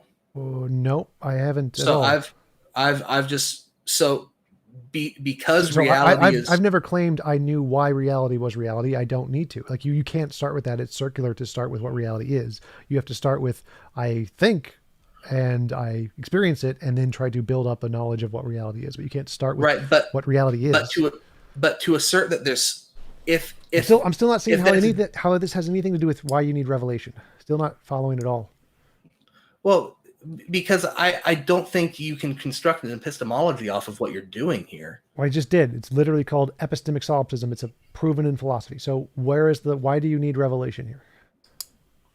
Yeah. So there's something within reality that actually is distinguishable from something else within reality, even if that's completely within your system. Sure. Right? Yes. But the fact that you're stating that actually is the case, and you don't have a basis for determining whether or not that's the case yet, it's 100% arbitrary. So I'm not talking about your experience like it's right now. I'm talking about so yeah, I want to clarify. So about the very nature of reality are arbitrary, because you are asserting something about reality, even if that reality is purely within your experience. Right. So I'm claiming about reality that I see different things and I label those different things. So we're like those things may not exist. It may be illusion. Right. But the fact that you're seeing them and identifying them indicates that there is something distinguishable between them. Sure. Maybe just in my head, but yes. Right. So how do you justify that there's something distinguishable between them? Because I'm experiencing them differently. Right. So the justification is in your experience. I'm experiencing them differently. So the experience itself is the justification. Yes. Okay. So everything is grounded completely arbitrarily. No, because arbitrary means based off of no set of laws. There's a specific law here. It is that I experience it. This specific law is before logic. So where is the specific law coming from? It's the experience itself. So law is not a logical law here. Laws just describing patterns here. So you don't need the logic is irrelevant here. So my experience, I have an experience and I experience some things differently and I describe that. So I'm still, no way have I seen anything you've said that entails revelation here. Yeah, well, we're still getting there. Okay, let's just skip to the part where we explain why we need revelation. Yeah, so you're assuming that there actually is something in reality that makes it so that things are distinguishable from one another, even if it's purely within your experience. No. And so, well, so I'm not assuming that. I'm literally experiencing that. So I experience the things differently. So obviously something's going to have to cause that, unless I was the necessary being or whatever. So clearly there's probably, I'm made of a brain of some kind, and the brain differentiates stuff for me automatically. I don't assume any of that, but I just know that whatever's going on, I experience things differently. Yeah, but how are you differentiating it? So I mean, if I literally see things differently, right? If different colors, there's a color there and a color there. My brain is doing the distinguishing. I'm not doing anything. If universals and particulars are completely a posteriori, how do you distinguish the first universals and particulars? What? I haven't. The particulars I've established. I haven't established any universals yet. Yeah, so if you can identify two things with each other, that implies something of a universal, either arbitrary or non-arbitrary. Nope. You can have purely subjective, paraconsistent logic where it's an identifiable only within some subset of reality. So it doesn't actually entail a universal. But that's irrelevant. It implies that two things have something in common and are thus identifiable with each other in that specific frame of mind. So like maybe if you have a paraconsistent logic, you have one system where there's a camera there and a TV there, but in a different system, it would be something different. So it's not, there's no universal there. I don't care about whether it's not, it's just within your mind or whatever. No, I don't mean just like, so if I said the camera is there and the TV is there, and logically they're two different things. If there's a different universe where the laws of logic operate differently, like a paraconsistent logic or a diletheistic logic, then that statement would be false in that universe. So that's not a universal statement that the camera is there and the TV is there and they are themselves in this universe. That wouldn't, in paraconsistent logic, that wouldn't be necessarily a universal statement. But that's, I'm still not seeing how this relates to needing revelation. So even if you disagree, just let me finish the sentence this time. So what I'm seeing is that you have laws and logic before, and I know you disagree with this, but you have laws and logic before logic, and so you're just assuming logic grounded out there in the nether somewhere, and then using that for the basis of a system, which is viciously circular and cannot yield an epistemology. Well, no, so I've proven it's not. self-defeating. It's impossible. So that's false. So it's, in order for it to be viciously circular, the premise has to be in the conclusion. I never said a premise in the conclusion. So it can't be viciously circular unless you can demonstrate one of my premises in one of my conclusions. You're assuming logic. No, I'm not. Logic. You're equivocating any pattern that exists in reality and calling any pattern that exists logic. That's not what it is. Logic is a language to describe the patterns. It isn't the patterns themselves. I don't grant that. Don't grant what? Well, I mean, on one level, this is just purely semantic, because if we just drop the word logic, so I'm saying you're assuming that there is something about reality that's distinguishable from other things in reality. Yeah, there's a pattern. While already assuming that there's so you're proving that there's patterns by assuming that there's patterns. I've assumed no patterns. I literally see them. I see a pattern. I see differences. So I see a pattern. I've assumed nothing. And then I make a language to describe the pattern. But it's assuming the patterns are in fact there. They could be fictional. I don't care. I know for a fact that I experience the patterns. I don't care if the patterns are there. If we haven't established anything about the nature of reality yet, then if they're fictional, they could still be in reality. So fictional is still an aspect of reality. So again, I've assumed nothing. I literally see differences. I assume nothing. I see differences and I make a language to describe those differences. So there's nothing, literally nothing is assumed there at all. There can be no assumptions. It's just direct experience. Right. and again, that's assuming something about your cognitive functions. No, it's not. I assume nothing about my cognitive functions. If your cognitive functions cannot yield true beliefs, I don't care. Well, if your cognitive functions cannot yield true beliefs, then you're literally constructing false beliefs. That's fine. So it doesn't make a difference. You could be coming to the conclusions that you're seeing a pattern when in fact you're not seeing a pattern. That's fine. It doesn't make a difference. I still see a pattern. Right, but your cognitive function is not working correctly undercuts that. It doesn't make a difference. So if you don't care whether or not so it doesn't, like, again, this is the claim. God can't make me think I exist when I don't. He can't make that statement false. He can't say, if I think I exist, God can't make that statement false. So if I think I experience a camera and a TV, it doesn't matter whether or not I'm actually, literally, I am experiencing it. If I think I'm experiencing it, then by definition, I am experiencing it. So there's no assumptions there. It doesn't matter if my brain is capable of experiencing it. Necessarily, it has to be because I'm experiencing it. So none of those have to be assumed here. I'm just literally experiencing these things, which are necessarily true because they are in my experience. But again, you haven't in any way answered the question of why you need revelation for any of this. Right. Well. So there is a worldview in which revelation does yield knowledge. So we've already defines it that way. But why do you need it? We've already granted that. Yeah. Yes. Anyone can define knowledge as revelation, but why do you need it? Why is it required? Right. So if every other formulation of how reality actually is cannot yield knowledge, then the worldview that can account for knowledge on its own grounds must necessarily be the case. No. Yeah, well, if literally every other formulation of how reality is impossible.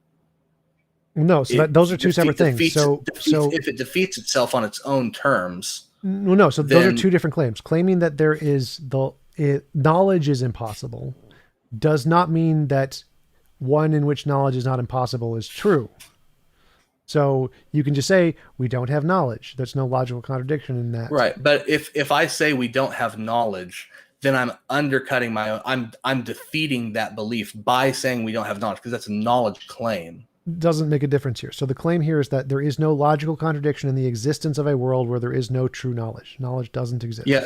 Yeah. So if I say we don't have knowledge, then I'm making a true belief, and and it's justified in that case because I've reasoned my way to the true belief that we don't have knowledge. Right, but there's no revelation there. So you can. I want to clarify this. So if you add an arbitrary definition to knowledge, knowledge must be purple. If it's not purple, it's not knowledge.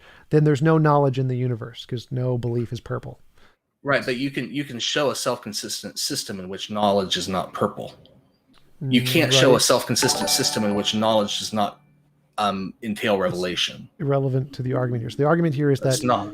No, clearly it is. So what your argument is that you claimed that if one system has a self-consistent definition of knowledge while all others don't, then that proves that system is correct. That is false. I can have a perfectly self-consistent definition of knowledge and have it still be false. So the fact that even if it was, which yours isn't, Christian worldview completely fails, as I showed before, because your revelation is no different than the drunk guy, and you haven't demonstrated otherwise at all.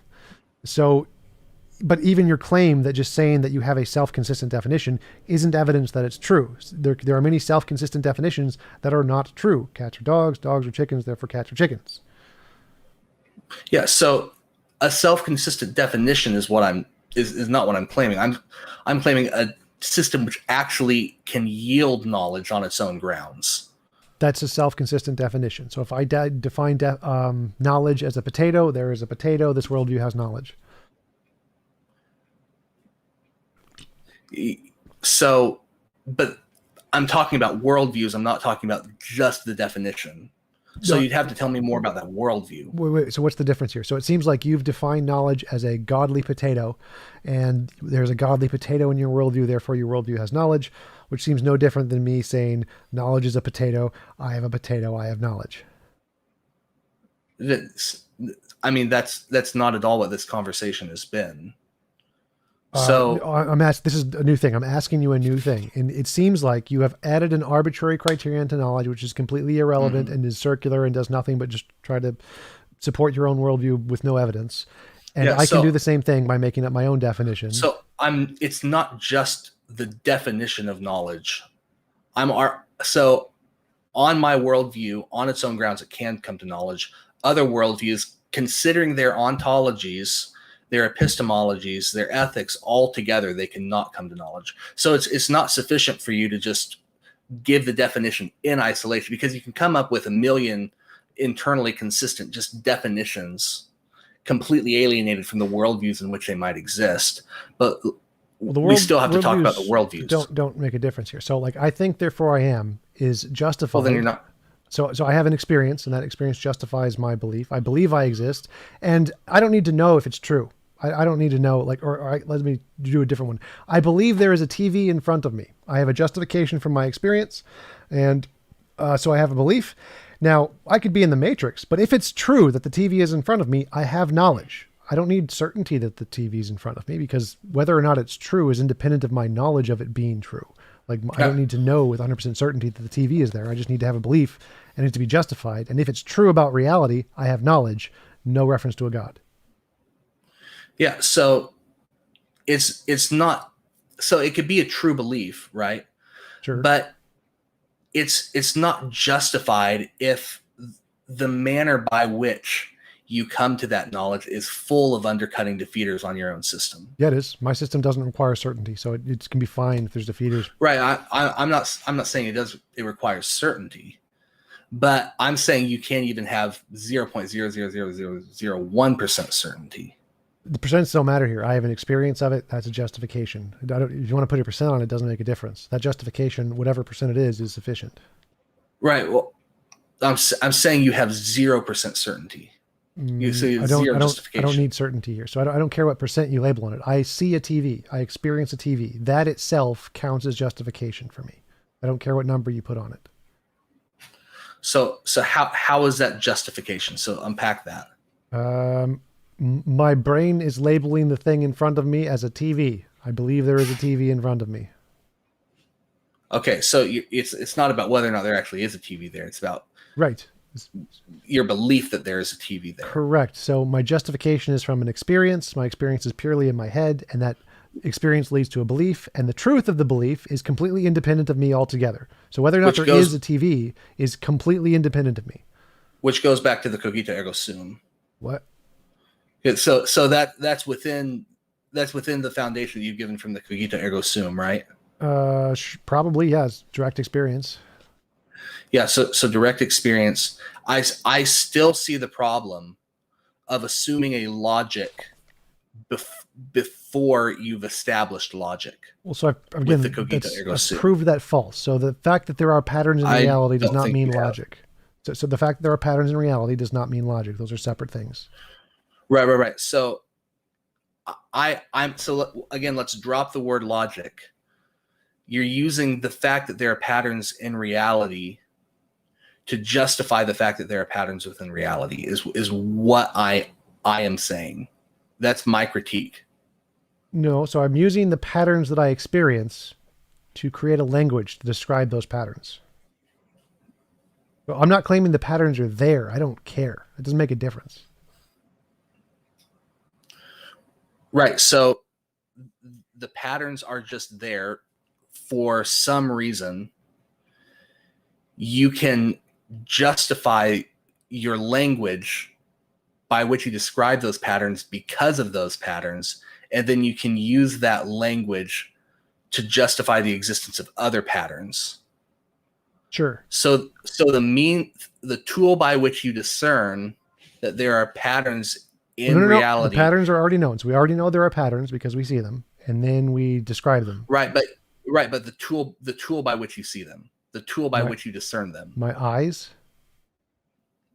Right. So you're assuming that tool in order to establish that tool. Nope. So again, that's irrelevant here. I have an experience. I don't care how I got this experience. I don't care why. It doesn't matter what it is. I have an experience. There are differences. So I mean, I've already debunked you on this sufficiently. Like, this is very, very easy. Mine is clearly easy to understand. I have an experience. There are differences in the things I experience. Everyone shares this experience. It's pretty easy to understand. You don't have to know anything about yourself or your eyes or your brain or the world. You experience things. There are differences in those experiences, and you create a language. I'm not saying that I'm not saying that you have to have any knowledge about anything, but you are claiming that there's some sort of tool of some sort by which you're able to detect that and say something describable about it. Sure. Which is itself the tool that you use to describe those things. Sure. It's my brain. And so I don't know it yet. You're assuming the tool to justify the tool. No. So I haven't assumed the tool at all. Like I've never said brain at any point in my argument. I said I have an experience. There are differences in my experience. The brain would come in way later down the road. I'm not saying the brain. You're assuming there's some tool to justify that there's some sort of tool. My brain is the tool that I'm using to see these things. Yeah, so now you're using brains. So now you're assuming a physical existence. Right, way later down the argument. So I know that my brain exists. I know my brain is what is actually processing the things I see. I don't know this at the point of the argument. I don't need to. The starting point is just I experience and there are differences. And then once I know that, I can start labeling the differences. Oh, there's an arm, there's a leg, there are body parts and veins, and those veins carry blood, and those blood goes to the brain, and the brain has electrical signals. But there has to be a tool already there by which you can differentiate those experiences. That's the brain. So the brain is there. We already know it's the brain. Like I don't know it at this point of the argument, and I don't need to. It's irrelevant at this point in the argument. Right, but this is the first step of justifying the existence. No, it's not. This is not a step at all. This is your conclusion. This is not a step. There's never a step to start with everything in the world. The final answer is this. That's not a step. That's the conclusion. So the step is the experience. You have a phenomenon first, and then you try to get to the conclusion. I just don't know how to say this any other way. So again, I've assumed nothing about my brain here. I've never claimed I had a brain. We know I have a brain. We know that is the tool. We know the tool of my brain exists. I don't care in this argument. It doesn't make a difference. The only thing that matters is my experience. Whatever is causing that, presumably there is something. Doesn't matter what it is. We're just gonna keep going over old ground because I'm seeing a problem. I don't think you're seeing it, and so we just keep saying the same things over and over again. Yeah. Yes. You haven't explained any problem in what I've said. You said I'm using a tool to assume a tool. That is nonsense. Like yes, I'm using my brain to see things, obviously, but that doesn't matter to my argument. I never said brain. Brain was not a premise. So there has to be some tool by which you. By tool, do you mean brain? Because I don't mean brain. You've just said that there's some kind of something that allows us to differentiate between. Right. It could be your brain. It could be your eyes. It could be there's something there. Yes. There's something by which you are. The thinking. The thinking is the first thing. Right, but you're using that tool. So your goal here is to arrive at a tool by which you can reason and process your reality. Yeah, so it goes thinking, experience, language, logic. There's zero circularity in there. None of those are the same noun. Thinking, experience, language, logic. That's the pattern. It's literally not circular. It's a straight line. So say that one more time. Thinking, experience, language, logic. Right. So if you're saying that there's a line that aren't different things, and you're no longer saying that it's a tautology. So thinking, which entails experience, the language, I think, therefore I am, is a tautology. The sentence itself is irrelevant to the argument. It makes no difference. It's descriptive. It is irrelevant. Calling it a tautology does nothing. It's still the exact same thing. The existence and the pattern which you gain knowledge is irrelevant. So our thinking our thinking and experience, existence, distinguishable from one another. Our thinking and our experience are the same thing. So it is a tautology. No, they're synonyms. They mean the same thing. The thinking, I could say experience, then the thing. So it was like thinking, experience. Yeah, those two would be different. So the thinking and then what you're experiencing. That would be probably a better way to phrase it. Then you create a language. Then you create a logic. Okay, a thinking and then what you're experiencing. Yeah. The thinking is literally experience, but it's the things you're experiencing would be the second one. All right, that's helpful. Thank you. Yeah, I just don't know how to use any, because I from my perspective, I've adequately debunked this, and from your perspective, you've adequately debunked everything I've said. Well, I still don't understand what you're saying is a debunking of this. So how is that circular? Thinking, experience, language, logic. Where is the circle? What premise is in the conclusion? Yeah. So at it's the middle between each one of those things. So thinking, experience, reason, logic. Is that right? Thinking, experience, language, logic. Thinking, experience, language, logic. So the connector between each one of those things is logic, but you don't get to logic until the very last one. So patterns exist. The logic is just the thing after the language. It's a complicated language. The patterns in reality exist independently of any of these things. So patterns in reality exist. Right. And so I'm defining logic as those that the thing that causes those patterns in the first place, and you're defining logic as a language. Right. So the pattern itself is not logic. Logic itself does not exist. It is an abstract concept. There are things that exist, protons and neutrons. The fact that they exist is not logic. Yeah. So I'm asking, how do you justify? How do you account for the fact that reality is in fact acting this way so that it is describable? Again, I don't need to. It's irrelevant. It's not a part of the premises. If it's not describable, then you can't end up at logic. No, again, so that's not why I am seeing a camera and a TV. It does not matter. It's irrelevant. I am seeing a camera and a TV. Why is irrelevant? If you can't describe it, you can't have a description. Well, I just described it, camera and TV. So you asking why is reality such a way that I can describe it doesn't matter. It's irrelevant. I know reality is such a way because I'm literally doing it right now in the present. I don't need to know why. It doesn't make a difference to the argument. Right. So here's the thing. That it is describable could be completely illusory. In which case, I'm still describing it. How could my description be illusory? How could my describing my own experience be an illusion? Because the tools by which you formulate those descriptions could yield completely false beliefs. Doesn't matter if the beliefs are false. Like I could say, I'm seeing a unicorn. That's still a true statement, even if the unicorn doesn't exist. So my describing my beliefs can't be false because I'm like, it's like saying J.K. Rowling's name of Harry Potter was wrong. Like, how could J.K. Rowling's name of Harry Potter be wrong? Yeah, but you could experience a butterfly and process that you're experiencing a butterfly and then describe that as a book because it's completely illusory. It doesn't. If I defined it that way, it's still true. So if I just defined it that way, that's my description. It's still true. It wouldn't be an inaccurate. Right. No, I'm not just talking about semantics at this point. I'm talking about you. So the actual thing that we call a book and the actual thing that we call a butterfly, your tool, you have no means of discerning whether or not the tool. So like I see a butterfly with my visual senses, and then as that information goes into my brain, it gets confused and is labeled as book. Not just labeled as book, but becomes what we actually refer to as book. So when I describe it, I say book.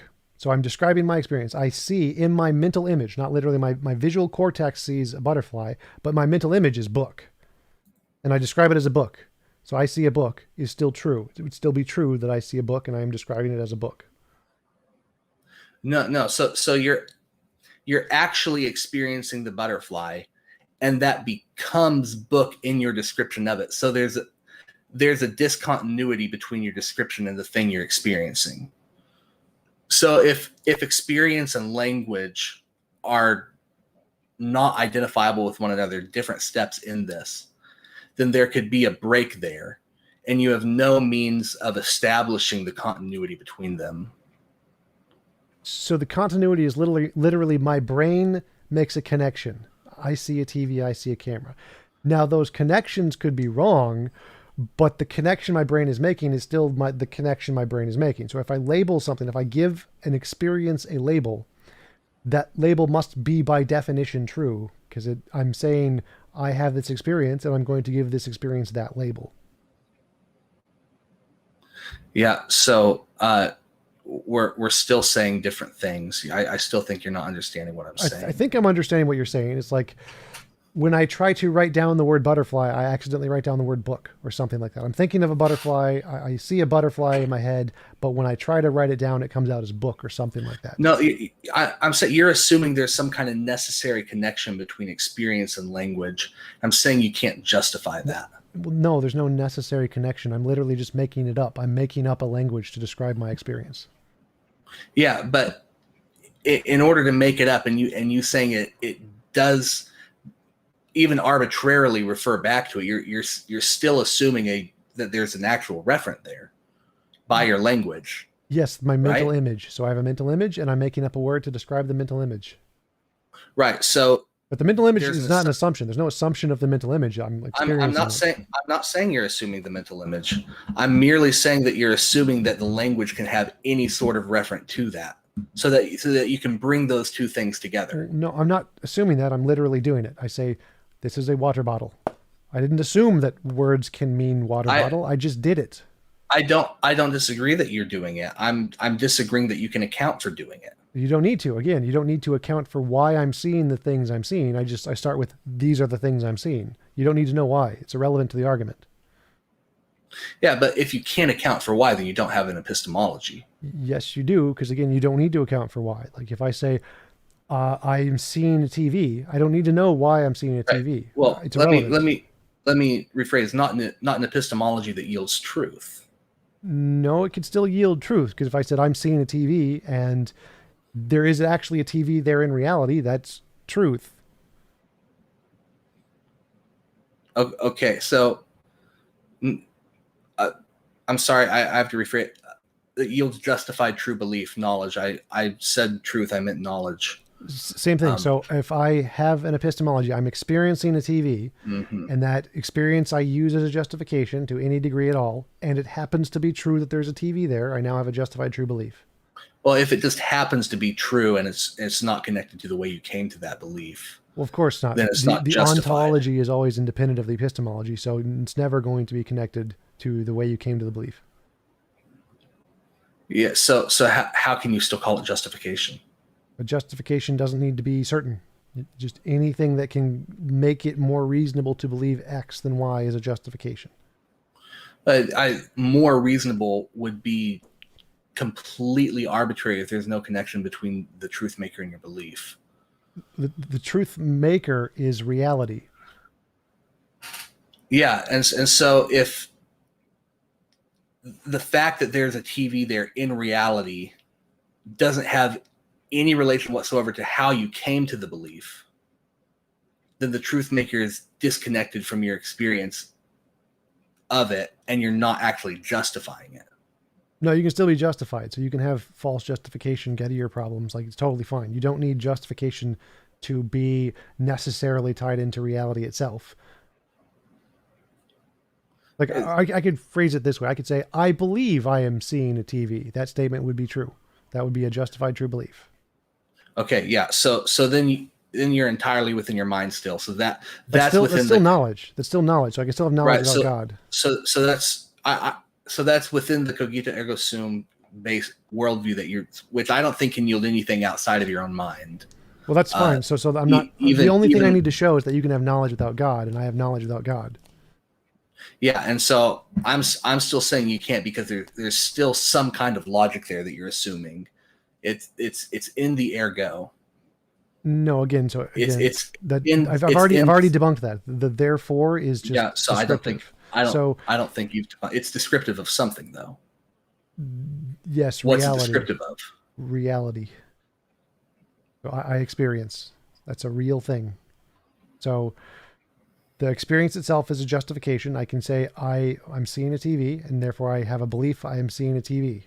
I now have a justified true belief. No reference to a God. Yeah. Can we wrap this up at 9? Or I guess. Yeah, we can wrap it up now. That's fine. 8 your time. Yeah, I just see us going in circles. Obviously we've come to the end of this. You see me as completely debunked. I don't see anything at all compelling about what you've said though. So I guess, do you want to wrap up first? Or do you want me to wrap up first? I would like to give a wrap up statement. Yeah, sure. So I've definitively proven that you can have knowledge without God. I've experienced TV. I believe I've experienced TV. I now have knowledge. I didn't reference a God in there one bit. So I've proven you can have knowledge without a God. And your worldview seems to, again, be no different from the drunk guy who claims to have revelation from Krishna or whatever from down the street. Like, you've shown no evidence to show that your ideology corresponds to reality. You provided no way to differentiate it from being imaginary, just like any other imaginary belief. And so there's no reason that anyone should accept it. And we should still just keep going with the science and the way that normal things do, because that does have a justification. Okay, thank you. So the way I've seen it, we've gone down two paths, two major arguments in this debate. The one of them was whether or not I had any basis on my worldview for distinguishing whether or not the revelation I have from God is actually objective revelation or illusory. And so my worldview, I think I showed, was able to internalize that critique and respond to it on its own ground, and show that it's not a problem for us, because that changes the ontology. It becomes a completely different worldview. We can critique that worldview as failing, not yielding knowledge, but we know we have knowledge, and so God must be the case. It's the transcendental argument. It just becomes a different worldview that we can run the transcendental argument against, and still come to God by demonstration of the impossibility of the contrary. So that's a contrary to Christianity. It's not Christianity. Therefore, it's impossible. Therefore, it doesn't yield knowledge.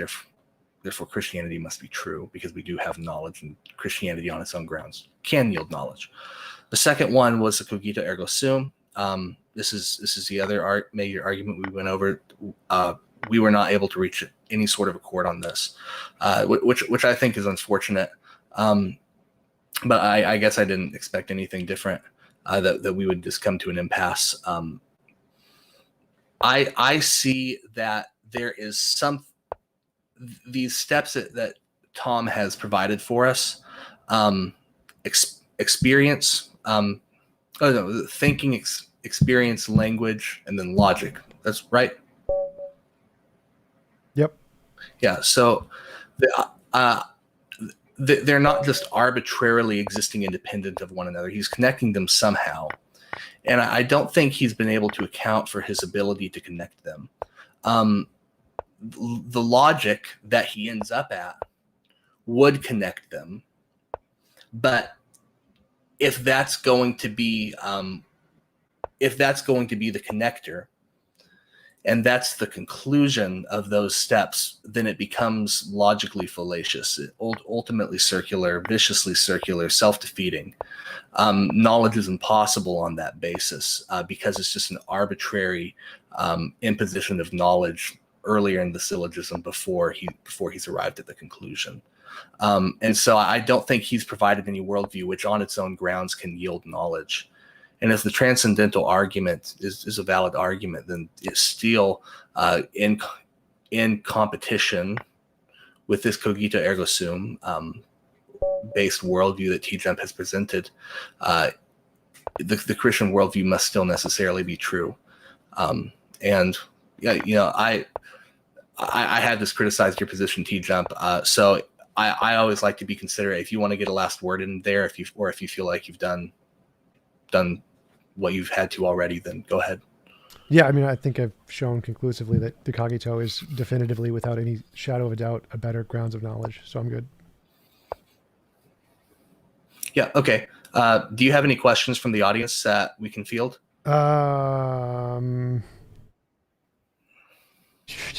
Chat. Where's the chat? Or if you want to get going, that's okay too. I think there was like 3 or 4 super chats earlier on, mostly comments and subs. I don't know if there are any questions. For questions, it'd be better to go on Discord. They have, with the audience there, Scotty can run the questions, but I don't see any right now. Okay. Do you want to go into Discord and field questions, or again, I can be done at any point as well. Wherever you want to be done. Yeah, we should next time do it in Discord. That's where the questions will be. So Okay. I'll just So head out. are you saying you do want to do it again, or Sure. We can set one up with you and the other guys in the Discord too. okay? Yeah, if you want to, I'm game for that. Cool. So All right. Thanks for coming on. Appreciate talking with you. yep. Thank you. Yeah, See- I appreciate it as well. I appreciate that we were able to, be civil, and even though we really strongly disagreed with one another. So Yep. See you later. yeah.